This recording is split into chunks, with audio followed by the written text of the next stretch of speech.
तशक्कुर digital में खुश आमदी। नाज़रीन, पाक व हिंद में जब भी मज़ाहिया अदाकारी की तारीख लिखी जाएगी, इसमें चंद नाम सुनहरी रोशनी से चमक रहे होंगे, जिन्होंने अपनी सारी जिंदगी दूसरों के चेहरों पर मुस्कुराहटें बखेरने में खर्च कर दी और अपने दिल में न जाने कितने गम छुपाए जहदे मुसलसल में मसरूफ रहे। पाकिस्तान के आलमी शोहरत याफ्ता अदाकार और कई फनी जहतों के मालिक उमर शरीफ एक ऐसा ही नाम थे जिनको मुद्दतों याद रखा जाएगा।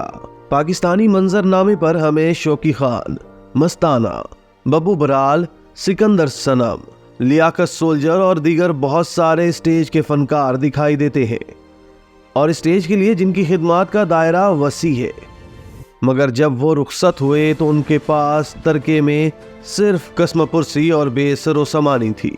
इस एतबार से उमर शरीफ खुशकिस्मत रहे कि जिनको जिंदगी के आखिरी दिनों में बेपनाह तवज्जो मिली और उनको इलाज की गर्ज से बैरून मुल्क भी ले जाया गया, वगरना अक्सर फनकारों की जिंदगी का इख्तिताम दुख भरा हुआ है कि जो सारी जिंदगी मुस्कुराहटों के सफीर रहे, लेकिन उनको जिंदगी के आखिरी दिनों में बुनियादी सहूलतें भी मयस्सर न आई। नाज़रीन, उमर शरीफ के हिस्से बेपनाह तवज्जो और चाहत आई। वो एक ऐसे फनकार थे जिनका स्टेज की दुनिया से फिल्म के पर्दे तक मज़ाह के मीडियम में खिदमत का एतराफ़ किया गया और वो भी अपने रूहानी उस्ताद मुनव्वर ज़रीफ की तरह अपने दौर के दुनियाए कॉमेडी के शहंशाह कहलाए।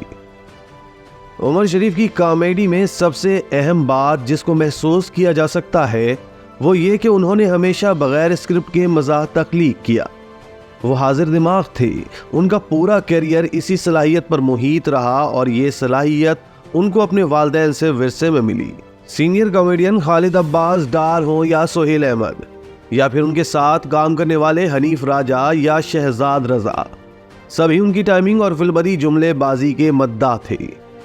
उमर शरीफ की यही टाइमिंग और जुमलेबाजी थी जिसने उन्हें बर्रे सगीर के मज़ाहिया फनकारों में मुमताज़ किए रखा।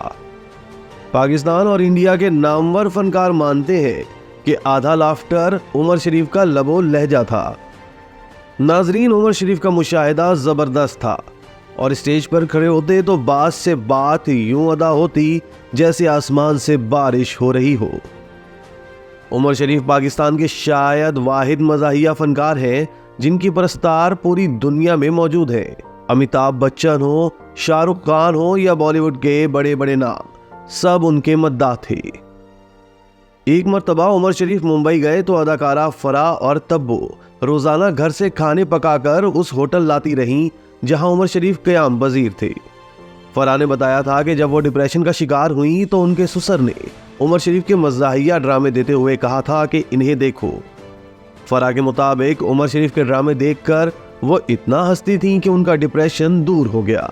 दोस्तों, एक बार दुबई में होने वाले जी सिने अवार्ड्स की तकरीब में उमर शरीफ स्टेज पर आए तो उन्होंने अमिताभ बच्चन को मुखातिब करते हुए कहा कि आज पहली बार मैंने अमिताभ बच्चन साहब को जिंदा देखा है, यानी लाइव देखा है। उमर शरीफ ने गुफ्तगू का आगाज किया तो अमिताभ बच्चन संजीदगी से सुनने लगे, लेकिन चंद ही लम्हों बाद हंसते हंसते और फिर कह कहे लगाते अमिताभ बच्चन की आंखों में आंसू आ गए। नाजरीन, उमर शरीफ का असल नाम मोहम्मद उमर था और वो सरकारी टीवी के मुताबिक कराची के इलाके लियाकताबाद में 19 अप्रैल 1960 को पैदा हुए थे।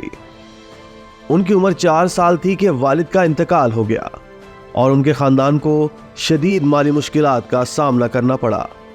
वो कराची में जिस इलाके में रिहाइश पजीर रहे वहाँ करीब कव्वालों के भी घर थे।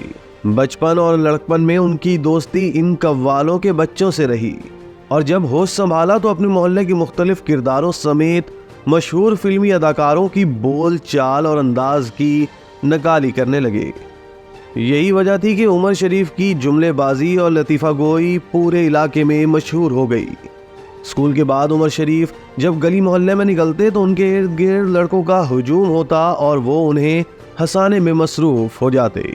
उमर शरीफ सिर्फ 14 साल की उम्र में थिएटर से बतौर अदाकार वाबस्ता हुए। उनके स्टेज अदाकार बनने का किस्सा भी बहुत दिलचस्प है।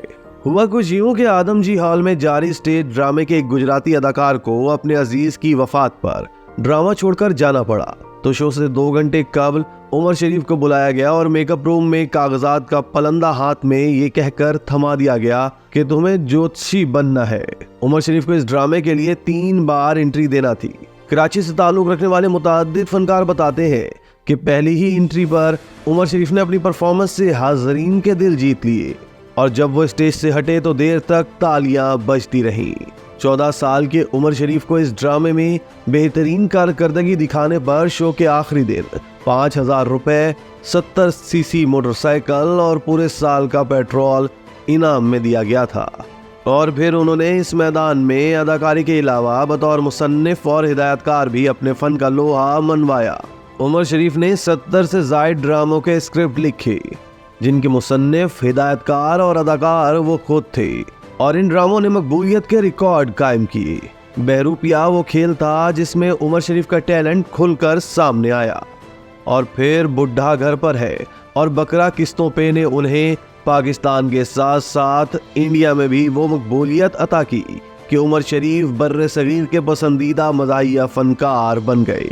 ड्रामा बकरा किस्तों पे की मकबूलियत इस कदर थी कि उमर शरीफ ने इसके 5 पार्ट बनाए।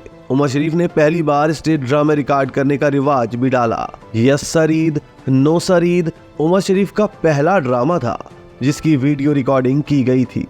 स्टेज ड्रामों की वीडियो रिकॉर्डिंग ने उन्हें बर्रे सगीर समेत दुनिया भर में उर्दू और पंजाबी बोलने वालों का पसंदीदा कॉमेडियन बना दिया था। 90 की दहाई में उमर शरीफ कराची से लाहौर मुंतकिल भी हुए, जहां उन्होंने इचरा में शमा सिनेमा को लाहौर थिएटर में बदल दिया। मज़कूरा थिएटर में उमर शरीफ ने कई यादगार ड्रामे किए। स्टेज ड्रामों के साथ साथ उमर शरीफ ने मिस्टर 420, मिस्टर चार्ली और चांद बाबू जैसी फिल्में भी प्रोड्यूस की। मिस्टर 420 के लिए उन्हें 2 नेशनल और 4 निगार अवार्ड्स भी मिले, जो पाकिस्तान में एक रिकॉर्ड है। इसके अलावा उन्होंने जिन फिल्मों में काम किया इनमें हिसाब, कुंदन, बहरूपिया, पैदागीर, खानदान और लाट साहब शामिल है। उमर शरीफ ने पाकिस्तान में निजी टीवी चैनल्स पर भी शोज किए और ऐसे ही एक शो उमर शरीफ वर्सेस उमर शरीफ में वो 400 से ज्यादा बहरूपों में नजर आए, जो कि खुद एक रिकॉर्ड है। उमर शरीफ की जिंदगी में एक बड़ा सदमा उनकी नौजवान बेटी हिरा शरीफ की मौत का भी था, जिनकी गैर कानूनी पेवनकारी के दौरान हलाकत हो गई थी। उनके बेटे ने FIA को एक दरख्वास्त दी थी कि लाहौर के एक डॉक्टर ने उनसे 34 लाख रुपए लिए थे। इसके बाद कश्मीर मुंतकिल किया गया, जहां ऑपरेशन के बाद हिरा की हालत बिगड़ गई और उसका इंतकाल हो गया। वो बेटी का जिक्र करते रंजीदा हो जाते थे। दोस्तों, पाकिस्तान में स्टेज ड्रामों की तारीख उमर शरीफ के बगैर अधूरी रहेगी, क्योंकि उन्होंने उर्दू ज़बान पर मबनी एक खास मिजाज के ड्रामों और लहजे को फ़रोग़ दिया, जिसने पूरी दुनिया में शोहरत पाई। वो एक मेहनती इंसान थे। उन्होंने फ़नी दुनिया में मेहनत व लगन से काम करके अपने लिए मकाम हासिल किया। हुकूमत पाकिस्तान ने भी उनको तमगा इम्तियाज़ से नवाजा। उन्होंने कई निगार अवार्ड्स भी हासिल किए। आज वो हमारे दरमियान नहीं है, लेकिन वो हमारी यादों में जिंदा है और स्टेज ड्रामे की तारीख में सुनहरी हरूफ में ढलकर चमकते दमकते रहेंगे। इसी तरह की मजीद वीडियोस देखने के लिए आप हमारा चैनल सब्सक्राइब करके बेल का आइकॉन प्रेस करें। इसके अलावा एलियाने कराची के लिए रोज़नामा तशक्कुर हर स्टॉल पर मौजूद है।